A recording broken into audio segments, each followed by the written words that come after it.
first off, a week to get your head sorted for this important game. Lose this, you're out of the championship. Yeah, it's the massive challenge. You heard Seamus McElhaney last week, the minute the defeat was realised against Dublin, front and centre, he said, we're going to turn this around. That is the challenge. I could throw loads of numbers at you, Michael, but suffice to say, only one team has been able to complete this 6-day turnaround. I'm not so sure Meath are so special trend. Final for a finish.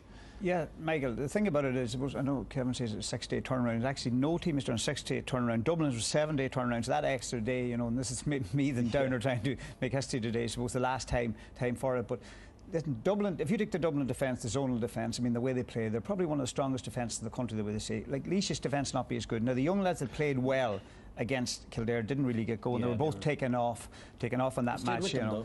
Which is good that they covered well, and you know, Dublin could have beaten them and maybe beaten them well if Dublin maybe take better chances at the end. I think from Meath's point of view, the start will be very important. There's a strong breeze blowing out here, and it'd be maybe important enough that they won the toss and play with the breeze in the first half. So a lot of things like that make a difference. I don't think it's a bearing on it. The fact they did do well, I think there's maybe too much been said about the whole thing. I mean, the teams that you know this weekend they'll be out next weekend again. The winners this weekend, so it doesn't really make that big a difference. Except eventually. And that one is kicked truly and over the bar. Nice handy one for Brian Farrell to get players. The referee looks on and decides in the end it's got to be a free to Laois. Quigley kicking it, very, very long indeed. They just about hold on to it there. It's Colm Kelly. Fouled the first ball when he was deemed to have handled it on the ground. That's better. Back to Clancy. Looking to put the sides on term. He's done it. Good kick by Pádraig Clancy. 32-year-old playing in his 50th championship match here in O'Connor Park. Took the pass outside. That was a fair old kick from 35 to 40 metres out. It's in the championship this season so far. It's a fair old distance out. From the point of kicking this to the goal, a good 50 metres. And that one has travelled beautifully over. No mistake whatsoever. Very good finishing in the opening 3 attacks then. And it is 2 points to 1. Laois leading. Yeah, very good score again by Ross Munley. We were taken down well here by Brian Mead into the centre. It's Graham Riley who sets off. Good solo drive through the centre here. Kevin Meaney trying to cut him off with the pass. Comes out here as far as Alan Ford. Onto his left, little block on it. Goes towards Sheridan. Got 2-2 when the teams last met here 2 years ago. This is on towards Mickey Burke. And Mickey Burke puts it over the bar. Only his 3rd ever championship point. And Mickey Burke back at the ground where he suffered a leg fracture when the teams met here 2 years ago. So overcoming a kind of a psychological barrier as well for him coming back here. And he's done it with a free kick. Ready to take on his man who's Kerr Healy. Goalkeeper comes. I think he might have had an eye on the forward coming in as well. Did well to get away with that. And it comes out as far as Billy Sheehan. Driving forward here is Gary Walsh. Started the day at full forward. Back in towards Sheehan it comes. Has Munnelly available to strike it from a distance, and it carries beautifully over. It's a lovely score by Ross Munnelly. Well, great work by the 29-year-old from Arles Kilcrews here. That's the 45-metre line out there. Wind supported, he puts it over, and it's intercepted by Clancy, but it still comes back to Mickey Burke. And Brian Mead, as his colleagues tried to play into the wind and have to carry it forward. No point in just booting it haphazardly because the wind will get it, it'll be misdirected, so they work it in measured fashion, and it's Graham Riley who kicks it over the bar. His first point. Teams are level once again here, level for the 3rd time in O'Connor Park. That was patient, that was deliberate, and that was excellent by Meath. Graham Riley's first score. Would pass, and a lazy one at that, and straight to Quigley, who got the final touch there. McInerney felt it was off the Laois man, but the linesman on this side, who is Rory Hickey from Clare, thought otherwise. Colin Begley now, setting Laois away.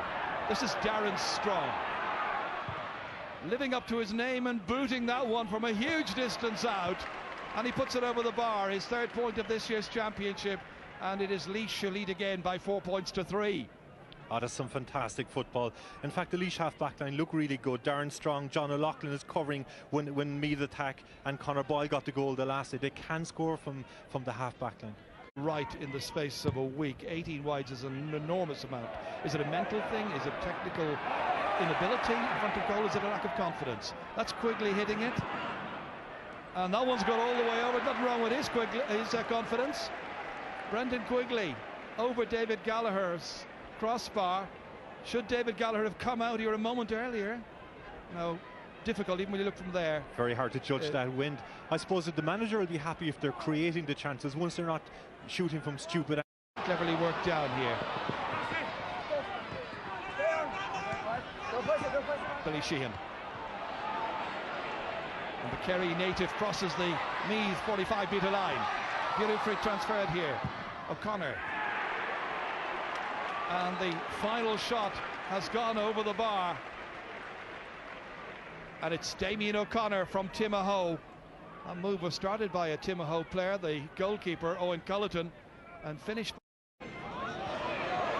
Difficult one for Conor Boyle to hold on to, but he did. Very assured player, Boyle. One of those students in the Laois team who goes to Carlow IT. Retained here by Peter O'Leary. Held onto by Rob Strong, or Darren Strong rather. And a big kick at the end of that produces another fine point. Really good score for Ross Munnelly, and he's got a third. 7 points to 3, 4 ahead. And Meath haven't scored now since the 8th minute of this match, so 10.5 minutes ago. Yeah, and Ross Munnelly is their go-to man. If you can only get him, it's hard to hold on to your place. Once again, it is the man who got the opening point, Brian Farrell, who takes this. One man to aim at up there. Padraig Clancy's did well with his first point attempt. This one drops short. I'm surprised they haven't more players up there in support of him. My goodness, what's happening here? The goalkeeper has conceded a penalty. Out of nothing, Laois have themselves an opportunity of getting the opening goal of this game, and all because of this here. Lost it in the challenge, and then pulled the leg of Colm Kelly. Oh, we'll have nightmares over that, I think, David Gallagher. And he's got a yellow card as well for his troubles. I think it's his second nightmare this year, Ger, unfortunately, for David Gallagher. I think it was in this ground actually that the last against Carlow that Carlow got a goal as well. Yeah, it was penalty for Laois. 26 minutes into the game. And the referee is telling Owen Harrington to go off until such time as he's ready to call him on. So an extra few seconds now for Ross Munnelly to compose himself here, looking for his 6th ever championship goal. This is important for Laois, and he's got it. No mistake. He may have been booked a few moments ago, but after 26 minutes, with that penalty goal, he's given Laois an emphatic lead of 1-7 to 4 points. And now Owen Harrington can come on for Donald Keogan. Yeah, very important goal for Laois. Numbers there. Here's Kerr Healy once again. He's been a very good hurler in his days with the hurling team as well. This comes out once again to Peter O'Leary, making a lot of ground in towards Colin Begley. Begley soloing, looking for somebody to dish it off to. It's Colm Kelly, kicking and kicking well. Good point. First of the match for him. And everyone on the inside forward line starting out today for Laois has got a score here, and they've got a lead now of 1-8 to 4 points. Yeah, very well measured score. But kicker, he just might be able to make it. It's an important one. Would be Meath's 5th point. It will give them a little bit more hope.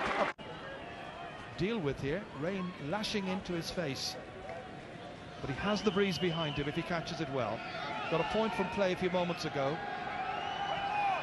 So Kelly from Stradbally lets it up and lets it over. Great kick. McHugh with me here in the studio. Kevin, Laois started with the breeze, started with the best play, have the lead on the scoreboard pretty much as they would have hoped for. Yeah, they're in a good position, 7 points up. Breeze is strong. Yeah, it's a central part of the game now. But although it does seem to have died over the last 10 minutes. The rain so the rain has changed tends to dampen it down a bit. The Meath forward line, we've Riley really penciled in at midfield, haven't scored from play at all. That's a concern. It has to be a concern. And some of them just not playing particularly well. So Laois are this is what they would have feared from last week. They were saying absolutely. It won't make any difference, but of course it does. Yeah. Now, can they shake it out at half-time? Perhaps they can, because they will have the wind, whatever is going to be in it in the second half. They're in a tough place now, Meath, and they have to really lash out for the last 35 minutes, or they're going to be out of the championship. You were talking to me, Martin, about the physicality, if you like, that Justin McNulty has brought to this Laois team, and obviously his background in Armagh football. Now, they've had 5 players booked here. Meath have 2, 7 players booked. You're not guaranteed to finish with 30 players here. And you know what's very interesting about the Laois thing? Them 5 players, only 1 defender booked, 1 midfielder booked, and 3 forwards. The modern day football, Michael, will tell you that forwards are allowed to tackle harder than defenders now, because defenders will give away scores. So definitely Laois are putting in big hits, particularly up front. We saw the incident for the penalty where there's a forward tackling the goalkeeper. You had the incident on Donald Keoghan, the corner back, and Laois, I think tactically, Meath are not big into tactics. They like to go out and play just orthodox football, but they're leaving Mickey Burke loose where Damien O'Connor is roaming out the field, and that's leaving Mickey Burke loose. And Meath are not coping well with that. And John O'Loughlin sitting in defence, and Laois are running at them and causing them a lot of problems. Where I'd say Meath were planning for Laois, especially with the one to kick the long high ball, and they've changed their style of football and causing a lot of problems. All right, lads. Billy Sheehan driving forward here. It's going to be interesting to see exactly where they opt to play him. Breeze against them. Maybe it's lessened a little bit in its intensity. Again, it's work forward. Oh, that was Billy Sheehan coming onto it, and he's got a point. He's put it over the bar. He might well have got himself a goal there. Look at the movement again. Keeper to beat. Team beaten 6 days ago, if they're going to stay in the hunt for the championship. Laois have other ideas, and these 2 county teams have given us some great battles in the past. And that time it's Billy Sheehan. Held onto the ball almost beaten out of him. Quigley taking the free kick. Gary Walsh recovered. Played back smartly to Russ Munnelly, who got a goal from a penalty, and now he has added to his half-time tally of 1-3, and he's got a 4th point. And it's a very, very smart start to the second half by Laois. This is the start I was anticipating from Meath. Absolutely, it's the dream start for Laois. Clancy for Laois, this great warrior of this Laois team. And he's got another one from them off the post and over the bar. 3 in a row for Laois. And they might have had a goal among those 3 scores. Instead, it's 1-12 to 5 points. A fantastic run. Just the start they wanted, driving at the Meath defence. If they didn't score, they'd have had to foul them, because it was 2-on-1 on the inside. Great intensity to win the ball back from Meath as well initially. Correcting that earlier on, Joe. Stephen Bray about to hit this one, trying to go round the corner with the kick, and that is 1 back for Meath. Times. And this is going to be kicked back in here once again by Stephen Bray. He's gone all the way back, the tourist route. Having a go here is Owen Harrington, and Harrington puts it over the bar. Doesn't score too many points. Well, that's 1. And that's 2 in a row now for Meath, and this is how they went about it. Took on an ambitious kick here.